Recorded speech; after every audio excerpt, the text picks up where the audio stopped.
Hey, everybody. Welcome to the GMI Rocket Show. I'm your host, Roman Zelichenko, former immigration attorney turned entrepreneur. I am the co-founder and CEO of a company called Laborless, which does H-1B compliance automation, as well as GMI Rocket, which is a digital marketing agency for the immigration and global mobility industry. Today's episode is a really exciting one. Our guest today is Uzi Isman, who is the co-founder and CEO of a company called Coverable. So Coverable is an AI-powered platform that helps immigration lawyers with drafting, with document management and storage. And it's sort of kind of an AI companion to case management, which allows folks to put together petitions really, really quickly, almost instantly. So really excited to talk to Uzi about how he has built it. Uzi is started college and went into school, kind of studying physics, and was really interested in technology and interested in building something, and had experience already working at an immigration law firm. So he's got a really cool story about how he took this idea and kind of, after doing a project in college, decided to pursue this full time and sort of has put college on pause and is building this great platform, which we are going to dig into today. Before we get to that, I do want to give a thank you to the main sponsor of this episode, 8 a.m. DocketWise.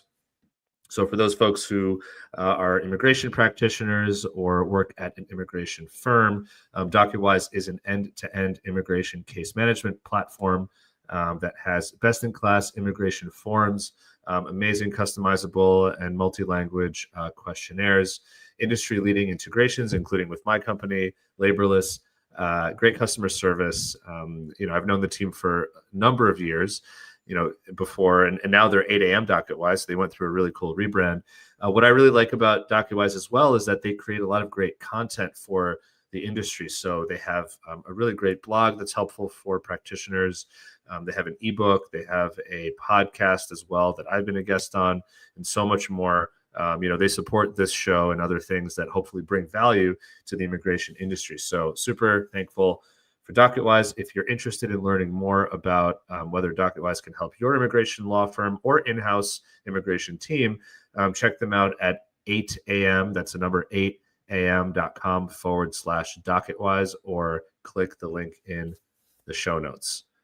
So without further ado, Uzi, thank you so much for being here. Hi, Roman. I'm super excited for the conversation. Hey, man, good to see you. Appreciate it. Thank you for having me and to sharing a mate with me. That's right. We were talking, Uzi, we'll get to it, but you are from, or your family comes from Buenos Aires in Argentina, and you guys love your yerba mate. And actually, I love my time there. I brought back one of these cool gourds, so I'm gonna join you in drinking this instead of my usual water today. Cool. So Uzi, let's jump in. You have a really fascinating story and a really inspiring one. I don't love talking about people's age, whether they're very young or very old when they start a business, but sometimes I think you got to lean into the things that you have, right? I think it's super impressive that you've started this company, 19 years old. You're a college, I'm not going to say dropout. You didn't drop out, but you're putting it on pause, right, to pursue this. And so I think that's really, really awesome. But before we get into that, I think it's also wonderful to, at least for this podcast, connect what we do in this industry with, if we can, our own immigration stories, whether it's something we went through, our families went through, or something we've experienced. So I know that you were born in the US, right? In Florida.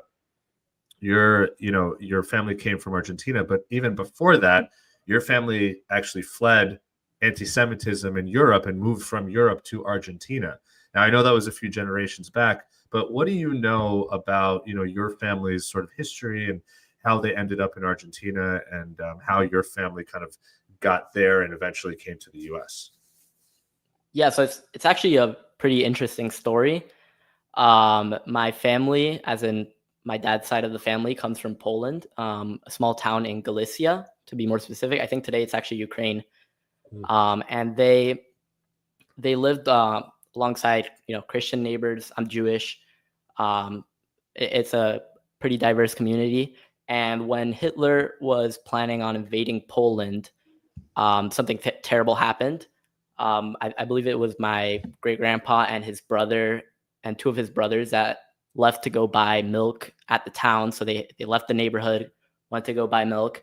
And when they come back, one of the kids from the town that actually everybody bullied told them that they have to leave because the neighbors were actually attacking the Jewish families to take their property, because they were scared Hitler was going to take the property instead. They didn't want soldiers in their neighborhood. They didn't want something like that. So they would actually go into these houses and take them themselves, killing the families and all that, which is really sad. But they managed to escape. My great-grandpa was able to, he fled to Argentina. But unfortunately, my great-grandpa's brothers, they stayed there, and they served as partisans. When the war ended, there was a lot of chaos in Poland and even France, Germany. So one thing he did, he actually gave, they both did 3 rounds around Europe. They rented a truck and they would get Jews and bring them to the coast of France so they could take boats to America and Israel, and really leave Europe. So that was their immigrant story. And then they fled to Argentina. Unfortunately, my great-grandpa's, one of the brothers got killed while doing these rounds because they were targeting these people that were helping out, But yeah, that's my Jewish side of the story. My dad actually didn't go through something similar, but more economic. Obviously, Argentina is very hard to live, and he always planned to move to America. But actually, as he planned to go to America and just get a job himself with his wife, my mom, the economy in Argentina really crashed, and my grandparents, who were really middle class, all of a sudden they became poor, no house, nothing. So he had to go to the United States himself on his visa. I believe it was an L1A, an L. He didn't have any money because Argentina took everything. So he had to live in a motel and had to wait for the papers for my grandparents, for my mom, for his siblings, and he moved all of them, and they all lived in a motel in Miami. So now, obviously, he's not living in a motel, and I think there's always talks about the American dream. I think that was the American dream there for him. He came completely poor, with a job, yes, but no money at all, living off whatever he can get, his daily paychecks, and yeah, that's his story. What job did your dad come to the U.S. to sort of work on? I think it had something to do with construction. It was an L1A, so he served. I honestly, I don't really know that well, but as soon as he moved on from that, he actually had to get a new visa. So he went for an O1 in martial arts, because he had an extraordinary ability. He's actually a 2-time South American champ for MMA for like the 19-year-old, 17-year-old, something like that. So he had a lot of press and things like that. So that's how he came in with O1, and he started working in that. And as soon as he got his green card and approval and residency and all that, he moved back to construction. Wow. So, and how old was he when he moved to the So US? I believe he was 22 when he moved. Okay. So as a champion, it was pretty recent at the time. Yeah, I actually talked to him yesterday because I wanted to get like more details on it. And he told me to tell everyone that he didn't have a honeymoon. He went back, he married my mom, and his honeymoon with my mom was bringing the whole family to live in one motel, in one room. Yeah, I love that. That is the American dream, it's like going through that kind of hardship, I guess, and challenge, but then making it in the end. That's amazing. So, so that's interesting. Your dad went through sort of the U.S. immigration process, right, from the get-go. And you were born here. So, I mean, your parents settled here. Do you still have family in Argentina, by the way? Yeah, most of my family is in Argentina. I see. I have a few cousins here. Whoever my dad moved here are the people that ended up here, really. Gotcha. And so you were born in Florida.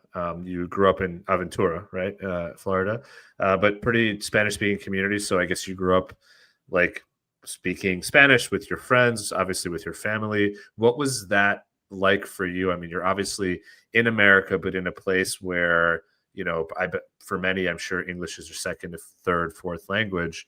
What can you share about growing up in that environment? Was it conducive? Did it make you want to go into business? Did it make you want to study, etc.? Yeah, so I think being bilingual is great. It really opened many doors. I think it's kind of, there's a weird thing to being bilingual that people think, oh, you've mastered 2 languages, but I think it's more you don't know anything how to speak, because some topics you speak only in Spanish with your Right. friend, and other topics you speak only in English. So when you want to talk about that topic in the other language, it doesn't work. It doesn't flow. Right. So it's very interesting, and yeah, that's. Growing up, I mean, did your dad obviously came here and came on one visa and then transferred to an O1, went back, you said, to construction. Was there a push in your family, maybe in your community, into entrepreneurship?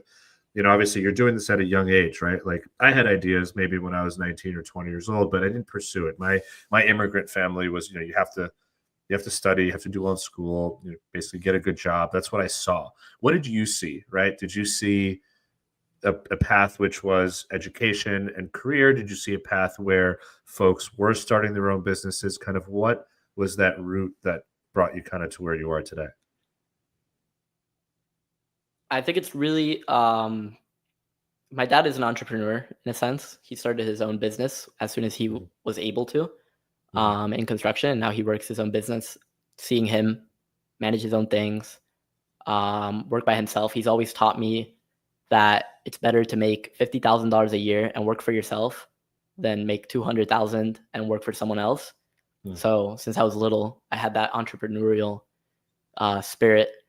And another thing is, like, I think, Roman, you know a little bit about this, but with traditional Jewish families, it's always about, you grow up, you turn 18, you go to school, you get a job, you work part-time. So it's all about that process. So really, when I tell my grandparents I'm breaking out from that, and people that are a little more traditional, they're like, what are you doing? So it's different for sure. But I think I've always had that mentality inside. So let's talk about that a little bit. Even before college, like in high school, you were proactive. We talked the other day, and you mentioned you couldn't sit still, right? You're always working on stuff. Talk a little bit about some of the things you did when you were younger. I mean, in high school, you shared with me that you start a nonprofit, right? Which is a big deal. I mean, nonprofit might not sound like an enterprise, but you have to come up with, what you're doing, who you're doing it for, find a team, raise funds, do the actual thing. What was that organization that you started? Talk a little bit about it. So my nonprofit organization was Getting Started Voting, and we actually did pre-registration and voter registration in high schools. In case you don't know what pre-registering is, it's when you're 16 or 17, you can't vote yet, but you can already register. So as soon as you turn 18, you can vote. So we would go to all these high schools and do it. I think we were in 9 to 12 high schools at one point. And we actually quadrupled the voter registration rates in my school, and similar figures in all the other schools. So it's really a bootstrapped organization. We didn't need too many resources other than, money to print, which oftentimes schools would happily supply. So yeah, I think at its peak, I was managing like 10 group chats and a total of 2,000 members, like students that were doing these registrations across South Florida. Wow. And how many people do you think you registered in total? I mean, ballpark. Oof. I do not remember, but it could be close to 3,000 to 4,000. I know in my school we registered a total of 500, so I'm assuming applying those numbers across the board. Yeah, that's amazing. What kind of made you think about this as an issue and come up with this solution? I mean, if you launched it, how old were you when you started this organization? I think I was 16. Okay. And what brought you to this kind of issue, right? For you to want to fix it somehow? Yeah, I've always been a big law guy. And when I was 14 or 15, like my first high school class, one of them was law, and they would come to register us. And the presentations were just terrible. They weren't informative. A lot of students in my school are immigrants, and they don't even know they could vote. Some of them, like a lot of them, are citizens, but they haven't been living too much in the country. Living in Miami, also, maybe your whole friend group is Spanish speakers, and you don't even need to use English. So when you come to a citizen who spoke their whole life Spanish and hung out with a lot of immigrants who maybe can't vote, they don't even know they can. And I saw that a lot. So I proposed to one of the teachers in my school to take over the program. And I ended up I saw the first year I saw the numbers, how much we were growing. So I said, okay, I'll make a nonprofit and I'll apply it to other schools. I think what's impressive to me is that you even had the wherewithal to say this should be a nonprofit. I mean, like, did your father help you with that? I mean, how did you come up with the thought process behind, okay, I took this over and it's working here. So how can we expand? How can we grow this? And what structure do we need in order to do that? Like, what was some of your thought process then, if you remember? Yeah, if I'm being honest, I had no idea what I was doing from the start. Nonprofit sounded like a cool thing to do. And I never focused on expansion. I focused on just registration rates. And it just led to expansion. I would get contacted sometimes to go to schools. Students would say, hey, I saw your project. I want to bring it to my school. So a lot of that expansion was very natural, especially since it's such a tight-knit community in Miami. I would meet people from other schools and I'd tell them about it. And I was like, hey, do you want to start it in your school? And yeah, somebody that helped me a lot was, do you know Nearpod? One of the founders of Nearpod. I met him through my dad a couple of years before that. So I went to him and I was asking him for advice. He helped organize. He helped build a mini business plan and really mostly like actual like flyers and playbooks. So every school knows exactly what they have to do and how to do it and what presentations to use for certain classes. We had different presentations. We even had like mid-year when we weren't doing registration, we would do a mid-year presentation on like just the current state of politics, so students get an idea of people's political views. Obviously, we live in a two-party system, so it's kind of hard to understand like what if I have different views from both parties? Like, what do I do? So yeah. That's really interesting. And also, the idea of going to somebody, this person you met through your dad, basically going to a mentor, right? And asking them for help and to leverage their experience. It's something that takes people a long time to figure out. And I think is a really good lesson. Work with and find people who are ahead of you, who've done what you're trying to do, even if it's not exactly what you're doing, right? And have them support you on that. So that's awesome. Also, I love the fact, I'm just thinking back to high school, like, I wonder if somebody approached me and said, hey, I've got this cool organization I'm putting together in my high school. Do you want to join it? I'd love right now to say that I would jump on it and that would help, but I don't know. I bet I was like, yeah, I'm bored.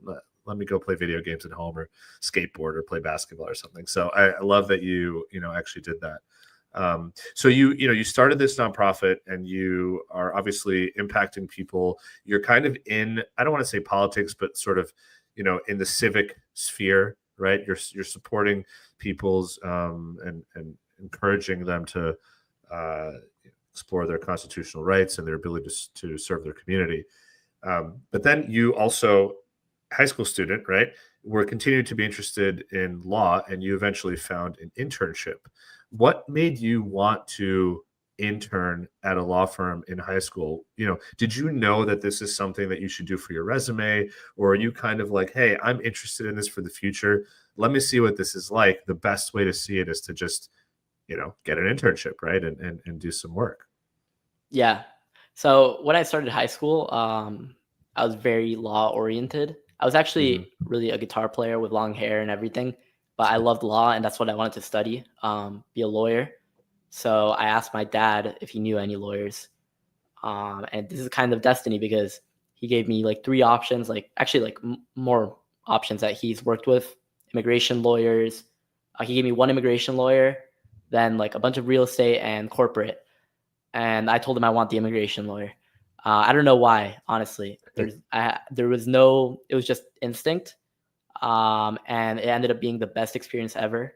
I got mentored, literally taught everything. They gave me a Kurzband to read for free.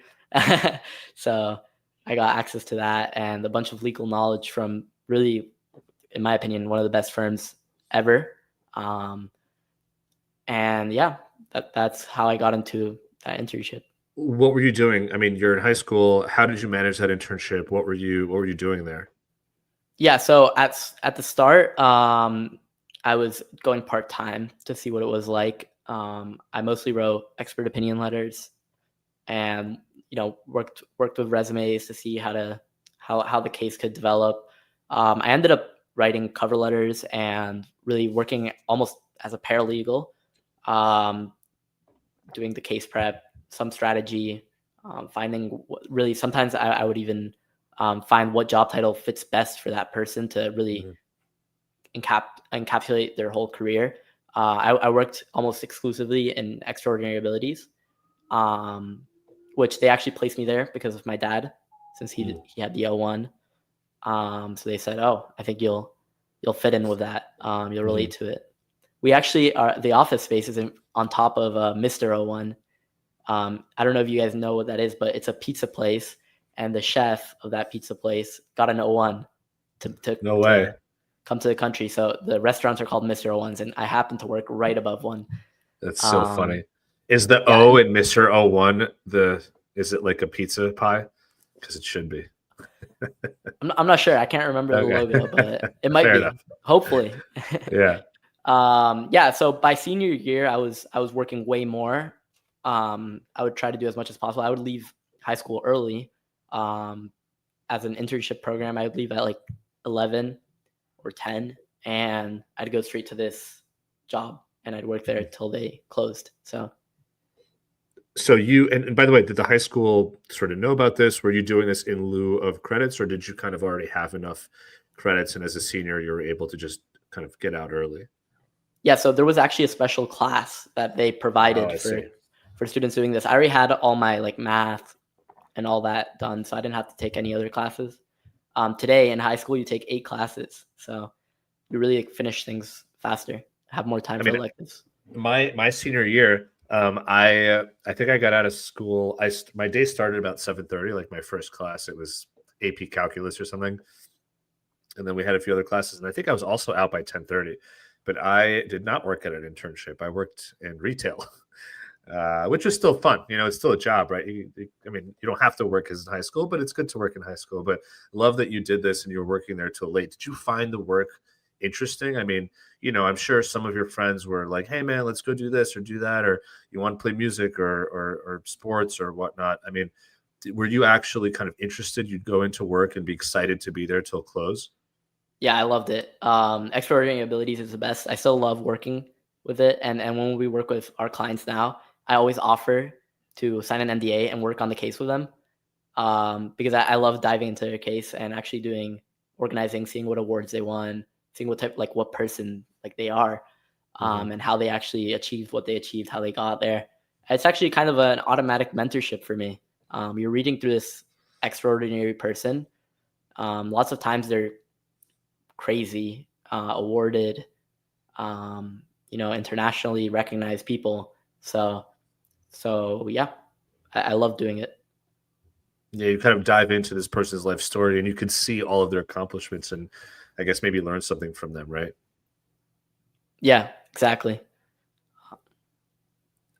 So all right, you're in high school, you're finishing up high school. Obviously, you did go to college, so there is a conversation around, you know, this is all great. You've done this nonprofit, you're playing music, and now you're really interested in and you're successful at this law firm.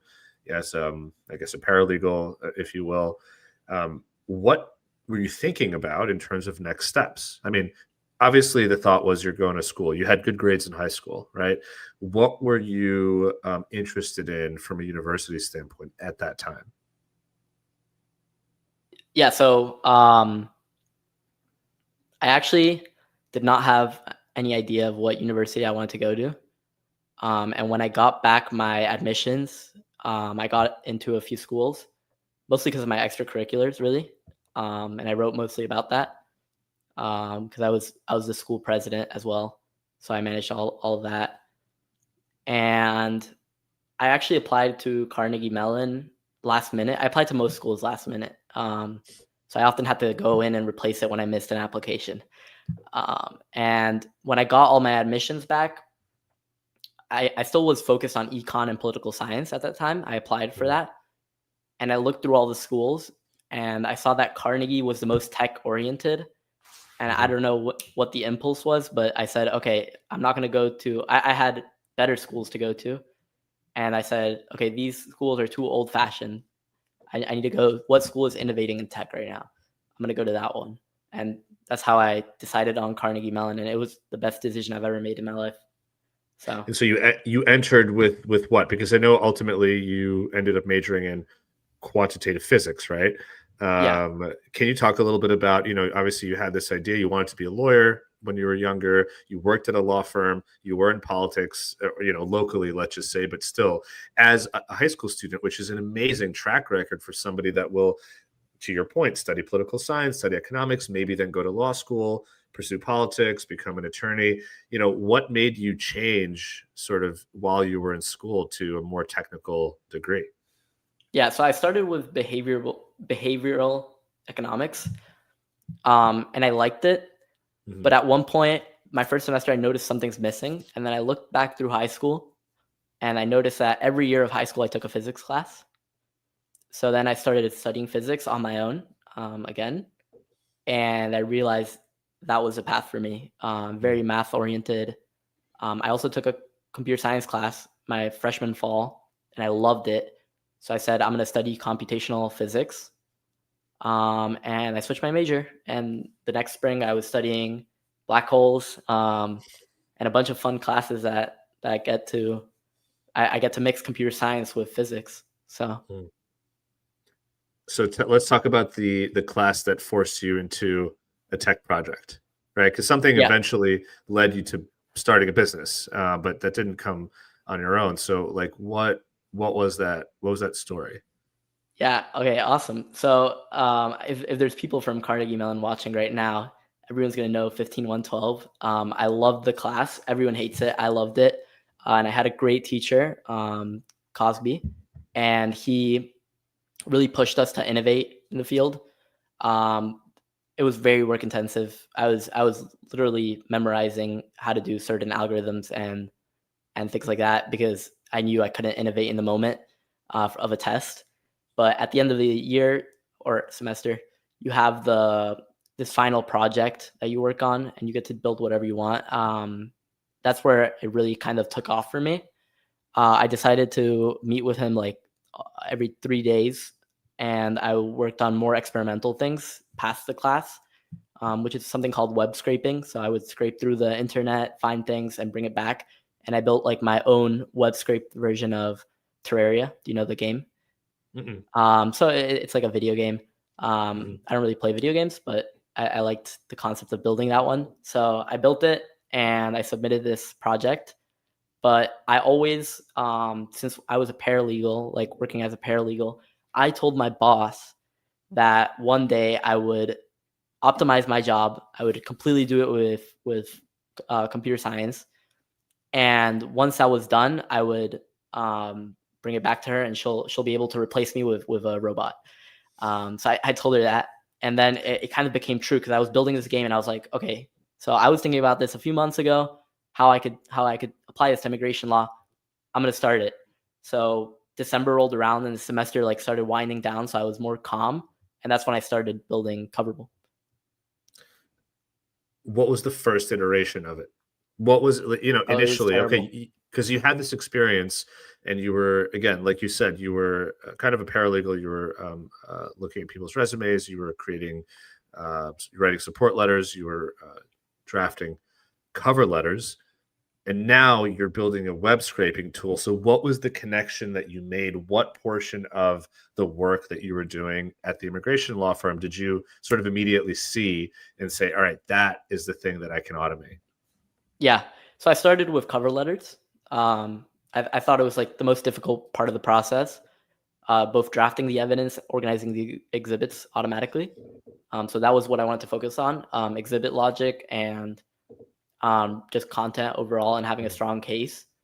But we really started quite terribly with LLMs, and we would use LLMs to build out these cover letters. And you know how LLMs are; they hallucinate, they have problems. So that's when I started building a team, and I gathered my co-founders who are geniuses. They're way smarter than me. So one of my co-founders is like the number one math guy in Carnegie Mellon, really, and another one is the top cybersecurity / AI guy. He's like famous in the short center, like an entrepreneurship center, for being this crazy AI guy. So I pitched the ideas to them separately, and it came over time. And yeah, we built the team, and we were like, we need to find a solution to why LLMs hallucinate, why they have these problems, how to make the tone more consistent, how to make the cover letter feel like one big document instead of a bunch of stitched together things. And that's how the real Coverable started. That's how our real mission of building out this tech, this crazy tech, before even diving into the immigration, actually came into fruition. So we often say we're tech first, and then we're immigration. So yeah. So before we move on, I do want to give a quick thanks to the second sponsor of the show, which is a tech immigration company. So Lawfully. So for folks who don't know, Lawfully actually started as a mobile app to help individuals, just in ordinary folks, track their own immigration cases, right? So actually, to date, they've helped over 2.5 million people track over 6 million immigration cases, which is quite a lot. And then last year, they found that there were some users who were tracking, hundreds of cases. And when they looked into it, they realized that those users were law firms. Law firms were using Lawfully, which was meant for individuals to track cases for their clients. And so Lawfully has since then built out something that they call Lawfully Pro, which helps immigration law firms, in-house mobility teams, and nonprofits stay on top of their cases across a variety of agencies, so USCIS, NVC, DOL, and EOIR, so that those law firms can address the questions that their foreign national clients have. Lawfully works with over 120 organizations, including law firms, small, mid-sized firms, nonprofits, even corporate in-house teams, that they're all using Lawfully Pro. So for folks who are listening, watching this show, check them out, lawfully.com. Use the link in the show notes. And if you talk to them, tell them that you heard about them from the GMI Rocket show. So thank you to Lawfully. And, back to you, Uzi, okay, so you had this idea. What I'm curious about is when you pitched your co-founders, did you tell them about your immigration use case? Like, was that the thing that you said, we should start with this? Here's my experience actually doing this kind of work at a law firm. Is that what kind of hooked them in and made them interested? Yeah. So my main focus as a co-founder, apart from partially programming and meeting with clients, was really the immigration knowledge, especially to begin with. We started with the extraordinary abilities. I had firms I could consult for other visas to learn. I knew what resources to use to actually study and work these out. And a big part of making a better framework overall that beats the traditional LLM wrapper is actually having that legal knowledge and starting with it, saying, okay, this is what we have to store. This is how the logic has to work. This is how the final product has to look. And knowing those three variables, you could build a great product. So that's why we even though we're super tech oriented and we were like, let's nail the craziest tech of all time to build this product. From the start, you always have to think about immigration, how it's going to look at the end of the day. Can you share a little bit, for folks who are listening and watching who maybe don't have too much experience, especially building AI tools, you keep using the term LLM. I think hopefully most folks have heard that before, a large language model. Can you explain a little bit what a quote unquote LLM wrapper is? And then, maybe some of the flaws that you've seen with it, or just some of the things that you've thought about differently? Like how do you compare what you've built with Coverable with the kind of traditional model, and what is that traditional model so people can understand the difference? Yeah, awesome. So large language models, I think the easiest way to just explain it is when you use ChatGPT, you're using a large language model, and it's as it sounds, right? Language. You speak to it in your language, and it puts an output in also in your language if you want it. So what an LLM wrapper or a chat wrapper commonly used is basically sending a prompt on the back end. So you use a service, but on the back end, it's really just sending a prompt to ChatGPT or any other service and bringing back that answer and maybe stitching it together. So what this causes is really hallucinations, inconsistency. So let's say for cover letters, we are using an LLM to build each section of that cover letter. There's going to be inconsistent tone, inconsistent verbosity. It might be too verbose, as if you use ChatGPT, you notice. Maybe it's not focusing on every document you upload. Really lacks the actual depth that you need for a legal case. And that's what a wrapper is. You could see it with like not in immigration companies maybe, but in other companies that they just send something back there, bring it back, and it's the same as using ChatGPT at the end of the day. So where we wanted to differentiate ourselves is build this framework that really, when you're bringing back data and putting it together, you're bringing back word by word, sentence by sentence. We call it atomic prompting. So doing that, we can reference all of the documents in a case constantly for each word that's written. You could be in an awards criteria point, building that. It's still going to reference a membership just in case one of the membership letters says there's 2 awards in 2019 and the award letter says there's 3. So that's how we create those verifiable outputs. That's how we ensure it doesn't hallucinate, by really creating this. It's in 15 seconds, but on the back end, it's actually word per word is actually written out almost like a human. So yeah, that's. What do you think are the benefits? Is it, I mean, so is it no hallucination, or are you basically just ensuring that the outputs are minimizing in terms of hallucination? Yeah, so it's a dependency management system, so we can actually observe when there's inconsistencies. We know with LLMs that inconsistencies cause hallucinations, and processing an excess amount of data also cause hallucinations. So we can actually compress that data, maybe tokenize it on our side, and be able to actually reference every word. And if there's an error, we could alert it, instead of actually generating something that ends up messing up all your exhibits or ends up telling the Cinderella story in the middle of a letter, or something like that. So yeah, so that's how we manage. We really have no hallucinations. It's really impossible because we have both a system of filtration when you go into the LLM or micro LLM, and also filtration when you get the output. So that's how we tackle that. And the filtration is built by your team based on your knowledge, I guess, and experience with with understanding the requirements for an O1 visa or whatever visa type you're using. Is that what the filter is? It's specific requirements by the government vis-a-vis a particular visa application? Yeah, exactly. So part of this framework we built is actually to simplify programming for this. So we actually built our own programming language to access this framework. And that's really a big part of my job. As soon as I turn off the computer from meetings at 6 p.m., I start programming till like 2 a.m. And what we build is like this legal logic, like hard-coded logic that's constantly checked. And this is actually one of our greatest benefits, really, because one thing we ask for in the basic information when you start an application is if you're going to use USPS, and if you're going to use premium processing, and what state the beneficiary is going to live in. And we do this on purpose because we actually, we can, using those variables, we can track what service center you're sending your packet to.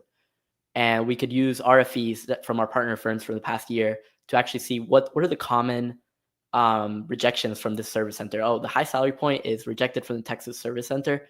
So we actually build that framework so that it notices what are the common RFEs that we get. So that legal framework, it's really the core of Coverable. It's how we manage to have these extremely accurate cases.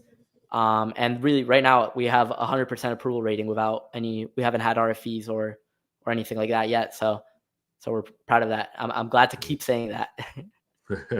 Nice. Interesting. Okay. Now, so what does it look like? Let's talk about Coverable a little bit. So you mentioned up front, it drafts cover letters and written materials, also helps manage documents. What does it look like? I mean, walk me through it. I'm an immigration lawyer. I walk by your booth or I hear this podcast and I'm interested. Like, what would it help me with at my firm? Yeah. So you can literally imagine a Google Drive. Just imagine your Google Drive or Dropbox. You have all your cases there in folders. Inside those cases, you have your folders, your organization. Maybe you have an awards folder, a membership folder, a judging folder for a no-one application. So that's literally what it looks like. It's just a Google Drive. The only difference is we have these generate buttons. So you could generate these supporting documents. We offer a list of supporting documents. If you have your own type of supporting document, we also can make it. And the next morning you'll have it. And we have the generate cover letter button. And when you generate that cover letter, you have that there and present. So it's really, we try to keep it as similar as possible to what systems that lawyers are already using. We knew that lawyers would have to edit documents in our platform because they may upload a document and the beneficiary says, oh, this actually never happened. So you might have to delete some lines from a document in an expert opinion letter. So we wanted the ability for lawyers to edit documents, the ability for lawyers to share them, printing, everything on one platform, really replacing their Google Drive or Dropbox and adding these AI features that are automatically pulling from these letters. They don't have to worry about assigning things. They don't have to worry about organizing anything. It's all automatic. So okay, so I'm a user. I sign up with Coverable. I'm working on an O1. Okay. I am collecting information from the petitioner, right? From the applicant. And do I upload it do I just dump everything into my Coverable, account? Do I have to create those folders that say, awards and, judging opportunities and this and that? Do I have to create those, or do I just literally, I have 75 documents for my client, boom, I upload them, and then, what does Coverable do for me there? Yeah. Okay. So we're going through a tiny little transition point right now where we're organizing cases automatically. So the way it works is you create your case, and it creates a folder for that case. And inside that case, you'll have a bunch of folders that are already generated that are really the criteria points or whatever the government's asking. It even works for consulates. So we go through like the E2 Sao Paulo consulate. We'll have it already organized with the folders that really individualize the case. Now you could just press a button to auto organize and approve or deny it. So it'll organize all your documents that you just dump into into Coverable. And once that's organized, really there's not much more to it. You fill out a basic information, which is like 6 prompts: beneficiary name, petitioner name, the USPS, like all that I was just telling you about. Mm-hmm. And once that's done, you could go ahead and generate your cover letter. If you have everything, there, you could generate as many times as you want. You could also, let's say you only have your beneficiary's resume and passport. You could dump that in there. You can start your case from scratch, generating the itinerary, the expert opinion letters. And we do have small questionnaires that we ask to get the information perfect. And these questionnaires can be answered in any language informally. It could be a copy paste of your notes and all of them have the same thing. It could even be, half of it could be left blank. It could be anything really. You just have to put some information, and we work with that to create these expert opinion letters and itineraries and market analysis, competitive analysis, everything. What are you basing this on? So if I'm an attorney and I say, well, I want my expert letter to sound a certain way, I want the opinion letter to look a certain way, are you pulling, are you kind of anonymous letters from prior clients, or if you have a database, where is this coming from? Or can I upload mine and say, I want this to look and sound exactly like my prior ones, here's a prior one? Yeah, so we actually, it's a mix of all those things, like databases, hard-coded like letter ideas that we know are going to work, all fake information, but we base it off real cases. For the past year, we've been working with Friedman Law and some other law firms to get the best letters possible. So that's the initial letter. Let's say you want an award letter, we have it in our platform. Mhm. But we always offer the service that part of the framework we built is we could iterate so quickly. So if you have a new cover letter you want to make, complete new visa, we could offer it in a week. But if you have a new supporting document, you can wake up the next morning and have it. So oftentimes I sign an NDA. I get that an example document of some supporting document that they do and nobody else does it like them. And I really work it out. I work out like a 30-minute meeting with a lawyer to ask them questions on, the formatting, how they like it, see exactly the details. Mhm. And then I create a generator, and the next morning they'll have it there to generate. So there's letters that we never offered, and now they're the most used letters on our platform. Like the market analysis letter was a complete recommendation from a lawyer, and I asked them, hey, can I offer this to everyone? And they're like, yeah, go ahead. So we signed the contract, and now I offer it on the platform, and the market analysis letter is one of the most used letters. Mhm. Interesting. And so how does this tie in with case management, right? Because obviously this is great, but then you have to fill out forms, I-129, G28, et cetera, et cetera. You're going to have to eventually, maybe e-filing in some cases, printing in other cases. How does that work in terms of the workflow for the client? Yeah. So we started as a purely generation platform, Mhm. but now we're shifting into an all-in-one. So we're actually releasing now a packet assembly, like full packet assembly, and it'll be there by Christmas, which we're doing on Christmas so we can have the downtime and do all that. But that full packet assembly is just going to allow lawyers to have the full packet, be able to scroll through it like a PDF, just a huge PDF of things, move documents around, reorganize the exhibits if they don't like the way we organized it, which most of the time they do. And we're going to start offering form filling automatic with the information we already have from the case. We could actually fill most of that form. So we're starting to offer those case management features. We're launching a client portal that's going to have these progress bars, custom. The clients could answer the questionnaires themselves for the supporting documents if the lawyer sends it to them, all internally within Coverable. But yeah, right now we're mainly a generation platform. So once the case is generated, you can just download the full packet and work it out like that. However, firms usually do it. I remember at my firm, I would print out the whole packet and organize it manually. Yeah. But yeah, that's so we've noticed what lawyers like to do, and we're a team of young tech like oriented people. So and since our focus is tech, really it's something we love to do. So every time we get a new feature, we add it to a list and we're like, okay, let's do it and let's drop it. So, but one thing I do want to say is, we're really into deep tech. So one thing we wanted to invent also is a new type of AI where we could build features onto a platform, writing 200 lines of code. And I'm happy to actually announce right now. And I met with my CTO yesterday that we launched LMAT scripts, which is a part of our language, which will allow you to build complete features. For example, let's say the auto organization didn't exist. We could build the full auto organization with like 200 lines of code, something that would previously take 10 files, 20 files, and and thousands of lines of code. We could build it with 200 lines of code and it actually builds itself. So now cover letters are going to be even quicker. So every time a lawyer has their cover letter, we could actually build it with tens of lines of code instead of thousands. So that's a great innovation, and yeah, that's what so these features are going to come quicker and quicker over time, and yeah. What do you think about in terms of, right now, is it only extraordinary ability? Are you thinking about other immigration types? Are you thinking to expand beyond immigration law, maybe to other fields, Yeah. So we do most of the business immigration Mhm. visas, almost all of them really. And we want to expand to asylum and family law very soon. Family immigration law. Mhm. And yeah, those are within immigration, we want to just have everything available.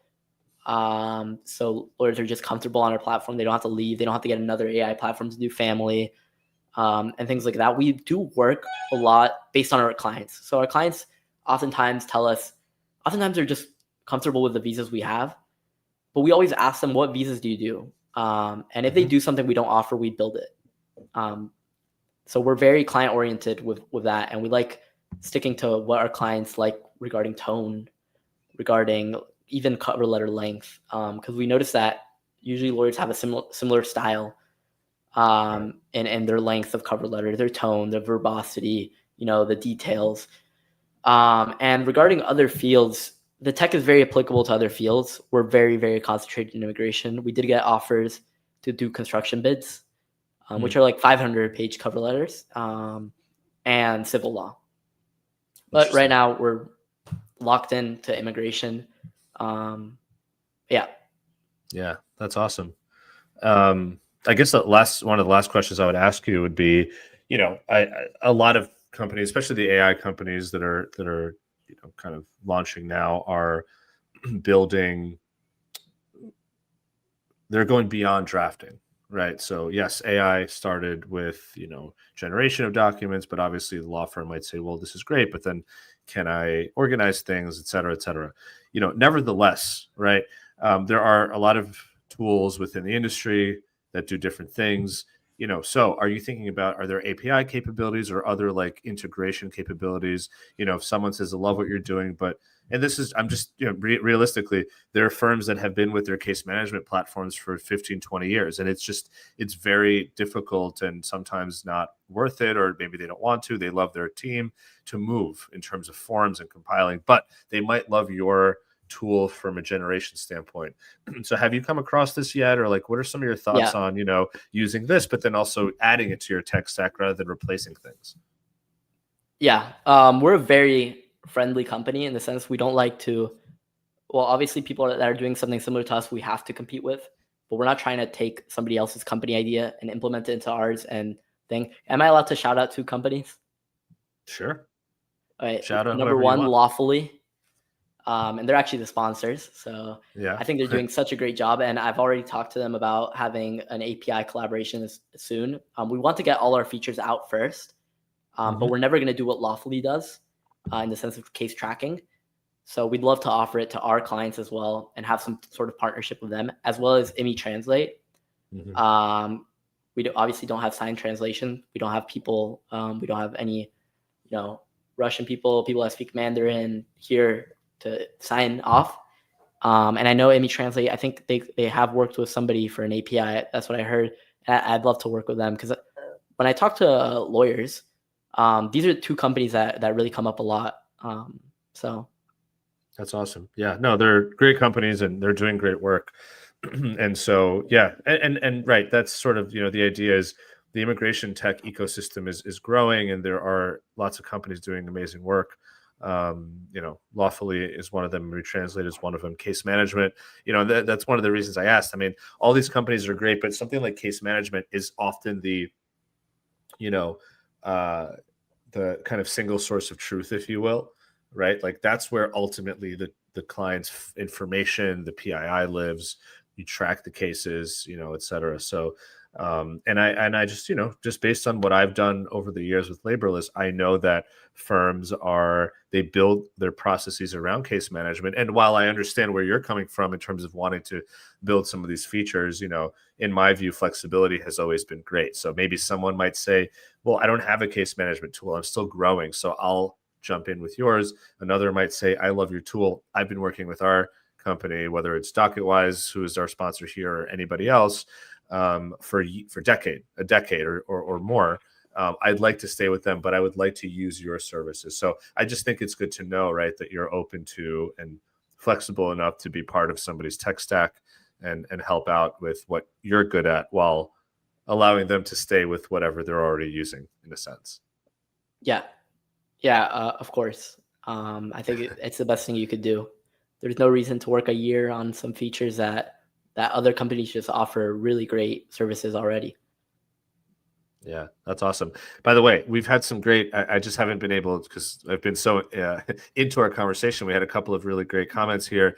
Marianne, who is a longtime listener of the show, said she loved the Mr. 01.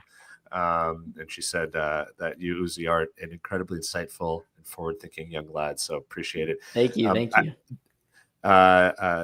We have USI Law here checking in. Jason saying hi. So thank you for jumping in. And then about Lawfully, Marianne said, we love Lawfully. And someone else, I don't know who this is on LinkedIn, while we're live here. I don't see their name, but it says we're about to start using Lawfully in January. So awesome to hear that Lawfully is crushing it, and they've been supporter of the show. So love to see those shout outs there in the comments. Cool. So, as we wrap up here, one of the questions that I love to ask founders, and I know you're in the beginning of stages of your career, and of course of Coverable. What is some advice that you are listening to right now? So maybe advice you've heard from a mentor, maybe advice you heard from podcasts, from investors, et cetera, customers. What's some advice that you are really taking to heart right now that's sort of helping you guide the next steps with Coverable, with the product, with the business, et cetera? It's a good question. I get a lot of advice. I'm thinking about which one's the best. I think there's two that are the best. For me, selling is hard. So I've always asked for sales advice just because I always feel bad selling, So one of the best pieces of advice that my dad gave is when he started here working for a company, he would go around and sell roofs, like tiling for roofs. And one time, his boss came with him because he wasn't selling too much, and he just pushed him into the door. Like when they open the door, just push him. And it's like, just put your foot in the door and push yourself into the conversation and show what your product is. Be ambitious. And that's kind of, I think, with our motto and all, we're doing exactly that. We're being super ambitious. Trying to stay humble, obviously, always, but still show what we are. Really brag a little bit about, like, oh, look, 15 seconds, you'll have your packet. So yeah, I think the best advice is just put your foot in the door, and every opportunity, not just sales, just you meet someone new, just go to coffee with them, even if they seem like they don't offer you anything. If somebody asks you for advice, just go and do it. Never say no. Really, that's like kind of the idea. I love that. Yeah, it's a great reminder, especially when you're just getting started, right? When you're figuring it out, you're getting the lay of the land, et cetera. So love that. Love that advice. Actually, and Marianne, as a comment here, says it takes 7 points of contact to get a yes. So, to your point, you may not sell them the first time, second time, third time, but if you do push yourself and put yourself out there and continue to provide value and show up, which you're doing. I see you at the conferences, and so that's great.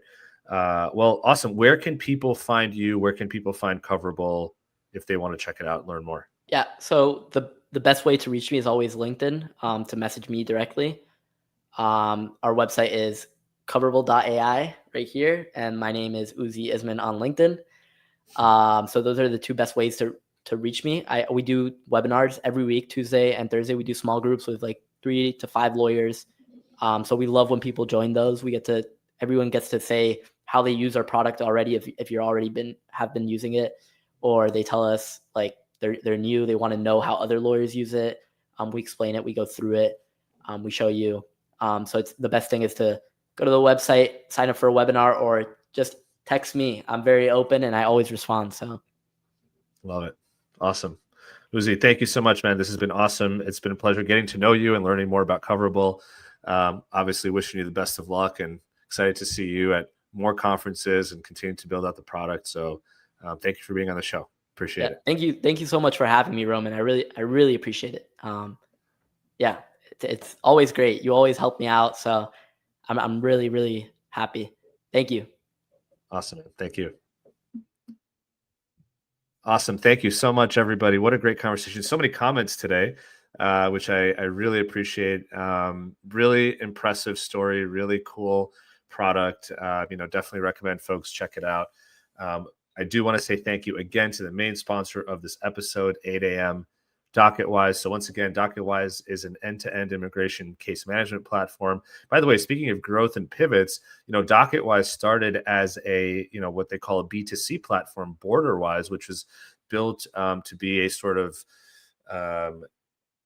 DIY tool or a sort of TurboTax for immigration specifically for individuals. And they similarly ended up building it out into a platform for immigration law firms and practitioners. They started off with great forms. And so that is still one of their best and most used features. People use DocketWise. Even if you have your own case management platform or anything else, check out DocketWise for their forms. Forms are tough. Things change, and they have a team that updates them very quickly. But anyway, besides that, they have questionnaires and they have integrations. DocketWise, for those who may not know, is part of the LawPay family, which now is 8 a.m. And so they have a lot of different tools that immigration lawyers can use. So there's billing, and there's, obviously case management. There are a lot of other things that you can check out. So if you are a law firm that's interested in upgrading your tech stack, or maybe you're in the market, or maybe you just want to know what else is out there, even if you're happy with what you have, check them out at 8am.com/DocketWise, or use the link in the show notes. So thank you, everybody. Again, we've got another great episode coming up next week, but it is December 2025, getting towards the middle. So probably have one more episode this year before the holidays really hit. So thanks, everybody, as always, for your support, for tuning in, for leaving comments, reaching out. If you ever have ideas for guests, I want to make introductions. I love it. And in the meantime, wishing everybody a wonderful weekend. Be safe, and peace out.